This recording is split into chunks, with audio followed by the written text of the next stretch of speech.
What is up, guys? Welcome back to another video, and in this video we're going to be continuing on with another video in our SwiftUI tutorial series. And in this particular tutorial we are going to be taking a look at how we can use gauges in our SwiftUI apps. So what is a gauge? Well, a gauge is a view that we can use to to visually represent a value in a given range. These are often used for displaying the amount of, say, tasks you've completed in a project, or how far along in a learning track you are, or something like that. Any sort of value that doesn't change super often. Usually that's what a gauge is used for. Now, when you think about how a gauge works, you might think, that sounds very similar to progress views. So why do we need a gauge and a progress view? Well, the main difference between a gauge and a progress view is that the progress view is meant to be used in cases where you need to display some value, some progress towards completing a specific task. So that will get updated much more frequently.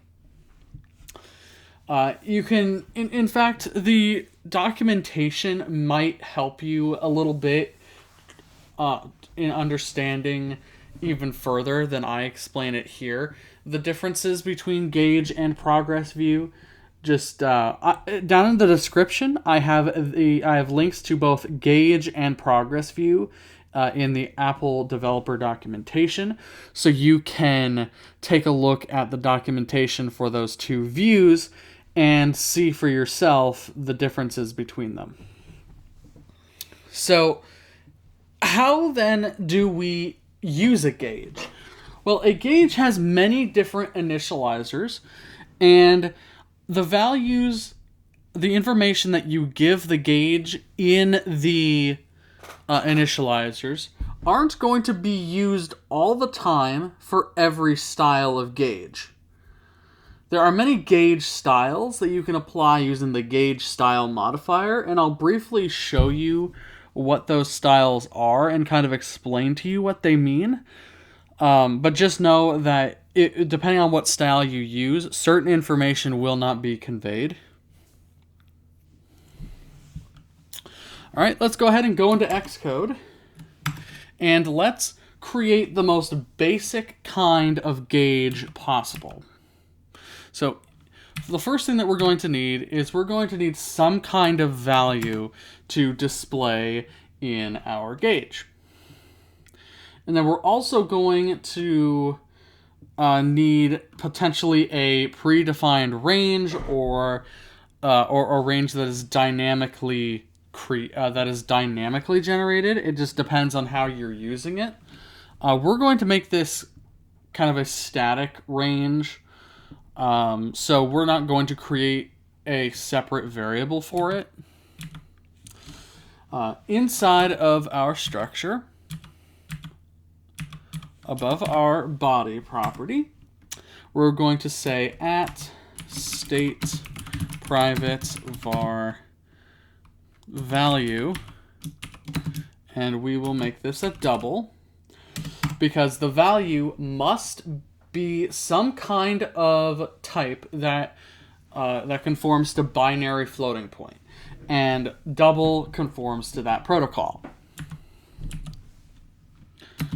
We'll set this to a random value, double.random, in, let's say, 0 to 100.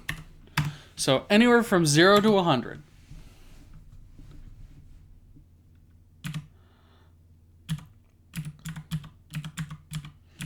All right. Now, inside of our body, we'll say gauge, And then we have many different initializers. The most basic initializer you can go with is having the value and the label. Now you can see the value is not taken in as a binding. So you don't have to worry about having a binding there. But I still recommend that the value you assign to the gauge be something that you can update in the future, just in case you need to update the state for whatever reason.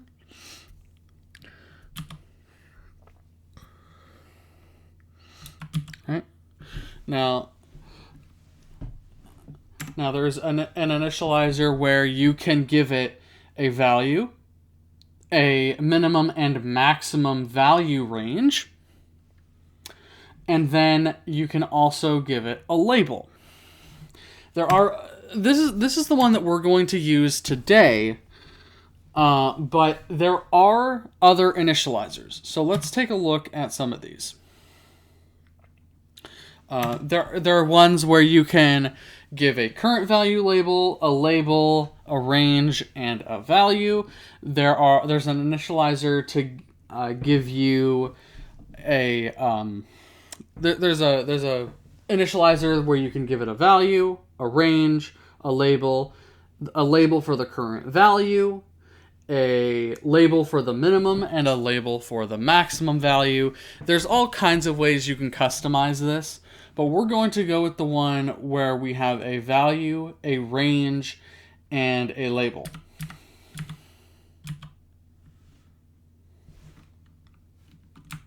All right.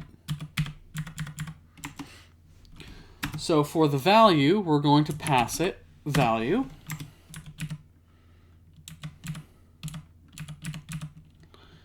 In. So what do we want the minimum and maximum values to be? Well, we want the minimum to be 0. And then we want the value to go all the way up to 100. You could have this be 0 to 1, which is what it is by default, but we're going to go to 100 here. And then we have a label, which is a closure, that will return some kind of view. So we can have this be a trailing closure. And we'll say text, let's say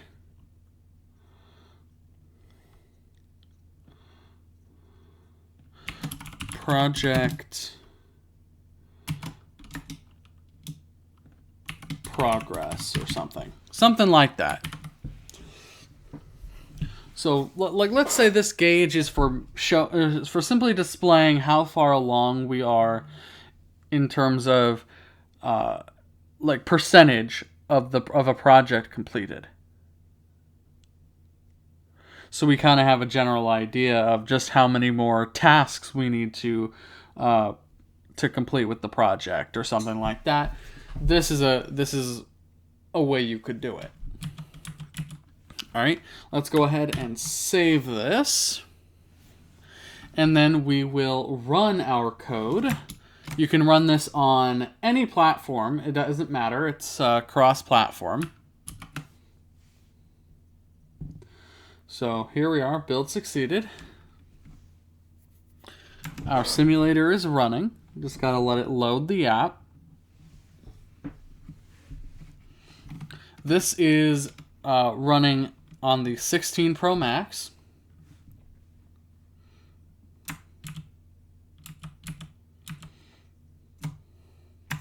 And we can see project progress is the label. And then the gauge is a straight line. In most scenarios, that's what it'll be by default. You can change that behavior, however. So if we go back into Xcode, how can we change whether or not our gauge is a line or a circle? Because a gauge can be a circular gauge or a linear gauge. And there are many different styles for that. let's go ahead and use the gauge style modifier to take a look at some of the built-in gauge styles. So dot gauge style dot, and then we have a few here. So accessory circular capacity, accessory linear, and accessory linear capacity. And then we also have automatic. So what is automatic then? Well, the automatic style tells the system to determine the style of the gauge based on its context. So if your gauge is in the right context, it might be a circular gauge. Otherwise, it might be a linear gauge or something like that. It really just depends.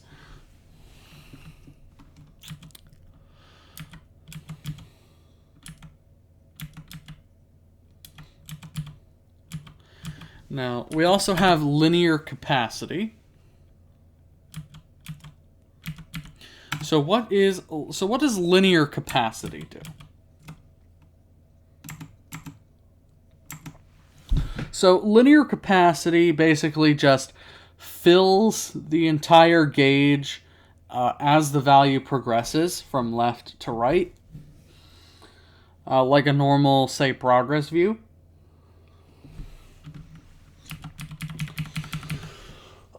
Excuse me. Now, we do have a circular gauge style. However,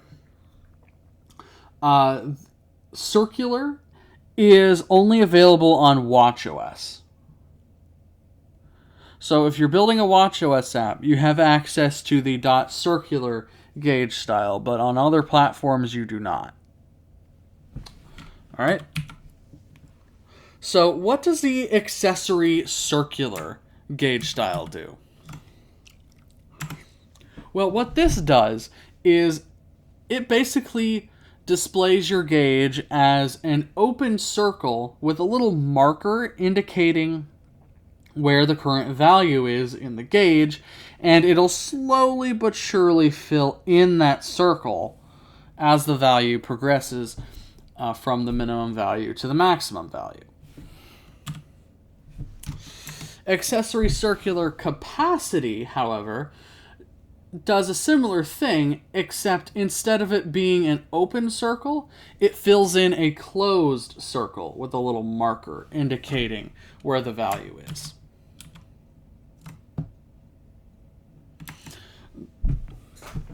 Okay, I'm sorry. Not according to the documentation, the accessory circular capacity doesn't have the marker. It just shows a partially filled in closed circle to demonstrate how far along the gauge's value is. Now, for linear, the accessory linear capacity and accessory linear styles, they are pretty much the same thing as the accessory circular and accessory circular capacity styles, except instead of it being a circle, it's a linear gauge style where it's just a line instead of a circle. All right, so let's use, for example, accessory circular capacity. We'll save this and run it.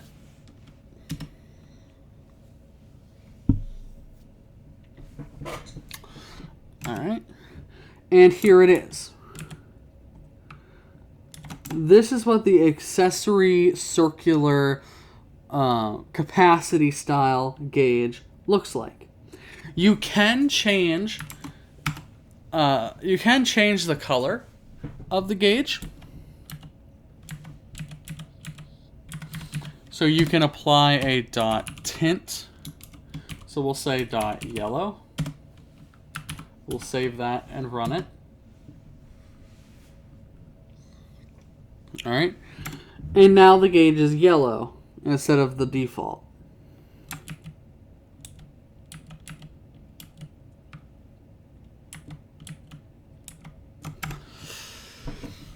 All right, now the next thing I want to show you is I do want to show you a version of the gauge with the current minimum and maximum value labels.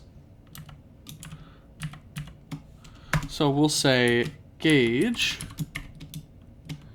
value value in 0 to 100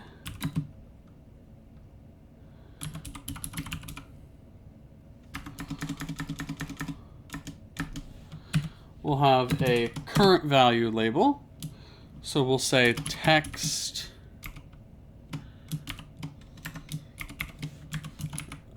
value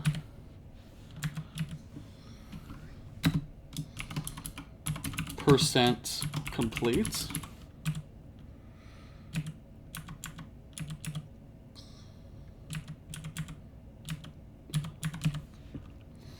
We'll have a minimum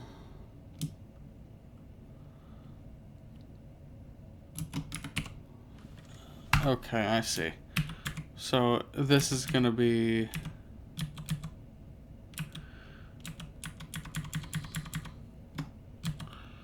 okay.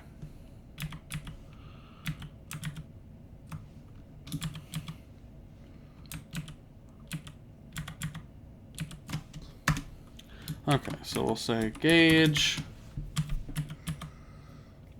I want, let's see here.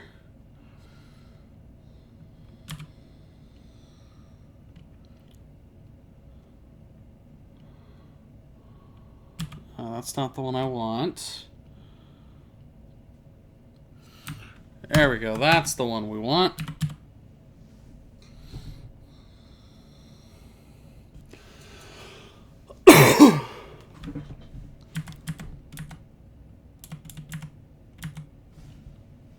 So value, it'll be value in 0 to 100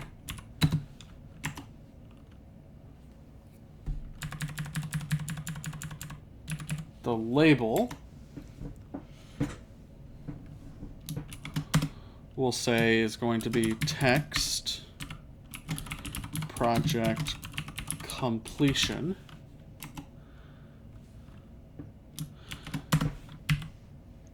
The current value label is going to be a text view that says value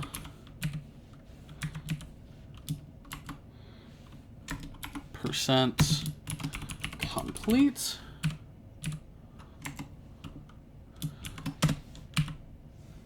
The minimum value label,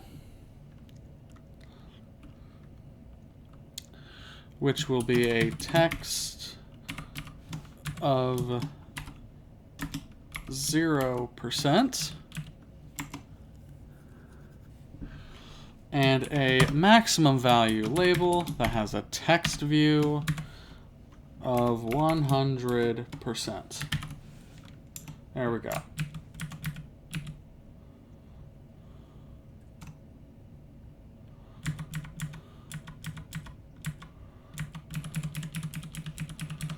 All right.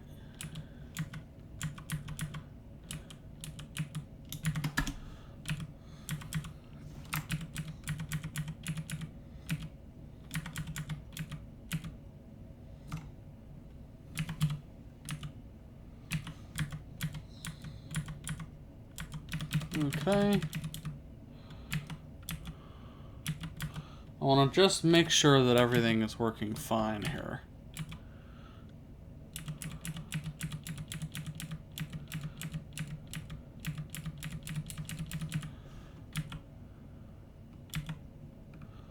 Okay, so let's go into the Issue Explorer here. Or not Issue Explorer, the Issue Navigator.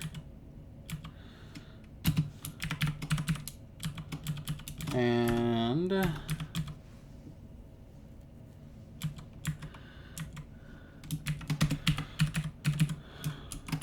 say text 100%. There we go.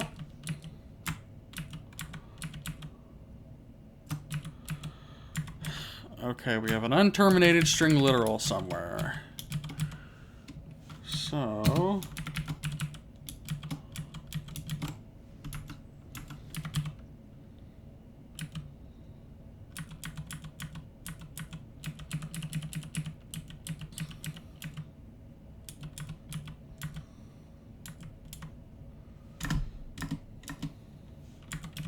okay.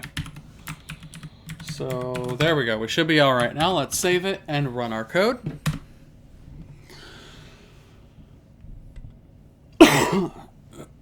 Excuse me.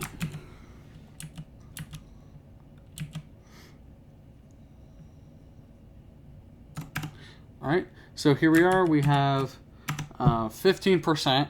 That is the current value that it reads as part of the, the accessibility value, not any of the labels that we provided. So what this is doing here is it's basically giving us the current value label, which is 14 point something or other percent. And so that's kind of what I mean by not all the information gets displayed all the time, because we don't see the minimum value, we don't see the maximum value label, or anything like that. We just see the current value label. So I urge you to kind of experiment a little bit with these different styles, so you can kind of get an idea of how they get displayed, what information they show you, and all that sort of stuff. But that pretty much does it for this video, guys, on how we can use gauges in our SwiftUI applications. Thank you all so very much for watching, and we'll see you in the next video.